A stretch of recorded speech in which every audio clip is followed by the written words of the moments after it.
Alright, so this is Old Ezra 7 cast strength. The only way we think that they offer this, unless the Distillers Collection is also a 7-year.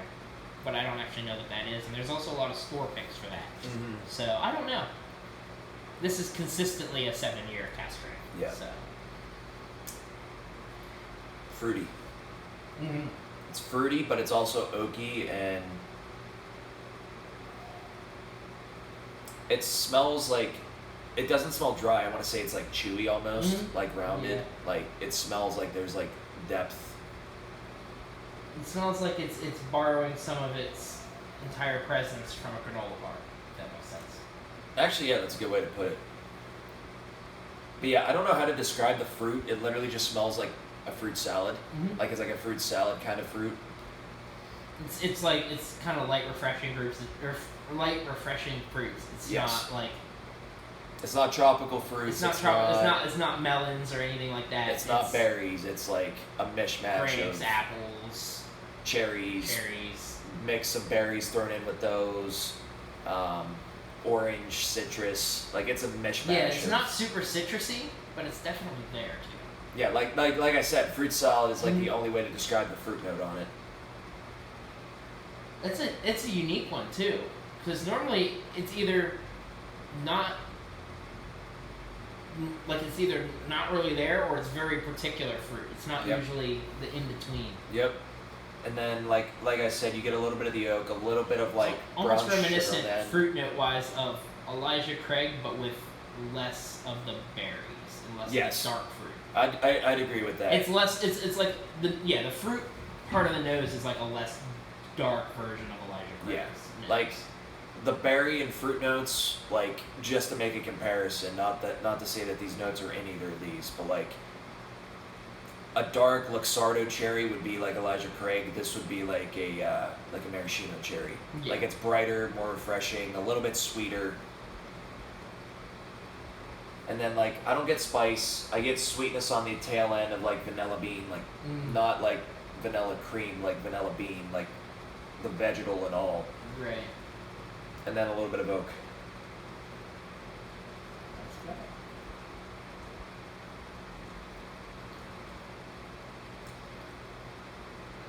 I see that peanut note. A little bit.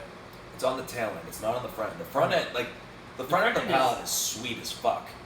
And it's a fruity sweetness. It's not a bourbony, brown, sugary, super sweet.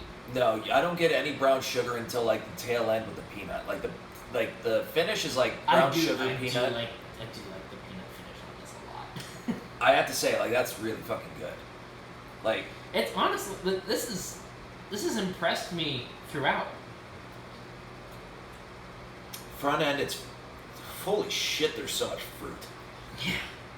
Like I can't pick it apart. I get like mandarin oranges, maraschino cherry, apple. I'm getting grape. A little, like, definitely like rich, dark, like, I don't want to say Concord grape, but it's almost it's definitely a red or purple grape. It's not green or white grape. Yeah, man, like this is so. It's amazing that you don't really notice it transitioning into that super, more distinct bourbon-y, Jim Beam almost kind of peanutty finish. But it slowly builds its way there, and you just kind of realize that it's there. You don't feel it transition to that. Because like the middle is like it's almost like the peanut was there the whole time, but just so masked that as the fruit flavor sort of diminishes earlier on, the peanut flavor lingers. To me, like the only way to describe this is to describe it like a nerd. It's like a black box. You put in the fruit, something happens, we don't know what, and then out comes peanut and brown sugar. Yeah, pretty much. There's a little bit of vanilla cream creeping in after I've let it sit and like the aftertaste. And it actually has like decent warmth. It's a solid warmth. There's not a whole lot of spice. You get a little bit of spice with the fruit, and it's like not even. It's like more of an allspice. Like like when you think of your traditional Kentucky hug that like Stag Junior gives you, or like the other bourbons that are known for giving the best Kentucky hug. It's not comparable, but it's reminiscent. It's a baby hug. Like, this is like the kind of heat that like is comforting from a whiskey. Like, there's a lot of whiskeys that are hot and like they have heat and you don't like it. This hits the heat in all the right spots. Yes, agreed.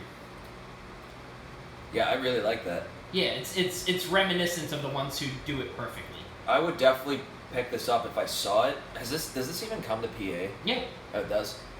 It came once right after I started working at the store I'm at. I'm kicking myself for so many bottles I did not get. We didn't know. I know. I didn't know this was a cask strength at the time. I didn't look at it.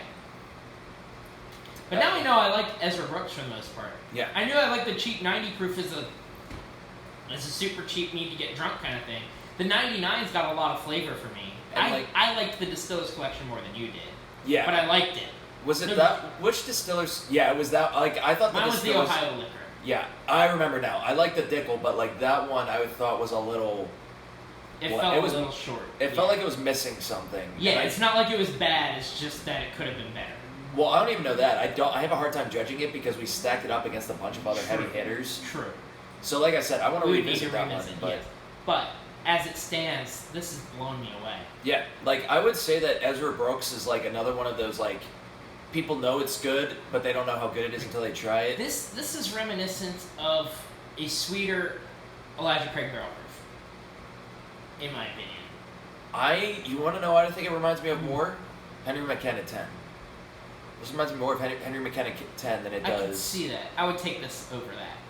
Well, yeah, like hands down. Which is, a lot of people would get mad over that because they're like, look, Henry McKenna 10, I like for to pay $100 a bottle. It's a $35 bottle, and that's what it's meant to be. Yeah, I mean it's PA sells it at $50, and I think that's steep. I think that they bumped up MSRP, and because of that, like PA said, well, we know we can sell it for more. We'll charge for $10 instead of $5 more MSRP. Right. But no, I definitely think that this is like one of those sleeper bottles, like the Rebel Yell 10-year single barrel. Because this sat for a while too. It does. Like it's one of those ones where like, if you hear that it drops somewhere, you don't have to like rush out because you know like people aren't going to be like, oh my god, it's not gone that day.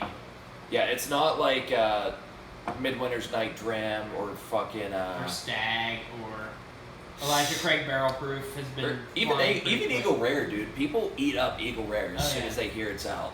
So like I can't find my Eagle Rare anymore. I'm not like kicking myself for trading mine away because I traded it away for that Knob Creek 25th. You're trading it for good stuff that you like. It's not like you have any shortage of things to drink. No, I mean, there's gonna be that occasion where you're in a mood for it and you're like, I wish I had this, but there are other things that can feel not the same flavor profile, but if you're feeling sweet, you got a lot of choices. If you're feeling honestly, like anytime I've been wanting Eagle Rare, I'll just pick up Legion. Yeah, it's sort of filled a void, honestly. A little bit. It has a little bit more fruit because of the wine finish, and it doesn't have like that distinct brown sugar and cherry that Buffalo Trace has. Right. But it definitely has that Jim Beam funk, that peanut. Yeah. And that's enough for it to replace a lot of bottles for me because I love that note. But on that note, like this is one of those bottles that's like not incredibly distinct the way Buffalo Trace or Jim Beam. Yeah. Keep in mind. Like $50, this is solid. Oh yeah. Do you remember what I traded this for? No. What did you trade it for again? My opened rare breed. Oh, opened rare breed for opened Ezra 7. Like I want to try rare breed again. I want to give it a third chance, but like, it's one of those. I sipped on it on my own, and it still doesn't blow me away. Like if I had to pick, I'd take this every day of the week. For sure, based on what I remember, I would take this over it. But like, I see all these people like rating it, saying like, oh, I get so much chocolate and tobacco and vanilla, and I'm like, I taste dirt and grass. The way I see it, keep in mind how we feel about Widow Jane 10. Everyone loves it, and we needed to add water to make it feel like a $40 bottle. I don't. And I was gonna say, oh, it's my taste buds because the whole thing with half my tongue not like working, that it picks up tannins like crazy. But you tasted it too, and you got the same thing out of it that I did. Yeah, it was bad. It was really bad. It wasn't just me. No, it's that. It's one of those things where I can see why people like it if that's the flavor they like, but why the fuck would you like that? I mean, if you like really fucking bitter wine, I could see you transitioning into whiskey with that. Keep in mind that's what a lot of people do, so that could play into it. Yeah, but I came in from beers, so like, give me all the sweets, bitch. Give me that's the. for 7. Yeah.